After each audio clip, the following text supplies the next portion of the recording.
Mga celebrities ug netizens mipaambit silang kaguol sa pagpanaw ni Sebastian, ang kapika sa YouTube sensation nga Jamich.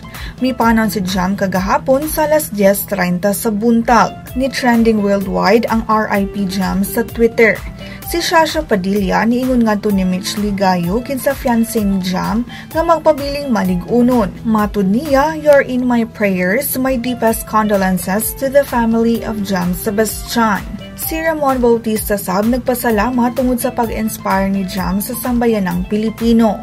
Si Michelle ni-post sa iyang Twitter ug nagkanayon nga pray tayo uli, but this time mag-thank you tayo kasi magiging happy na si Jam with God and angels.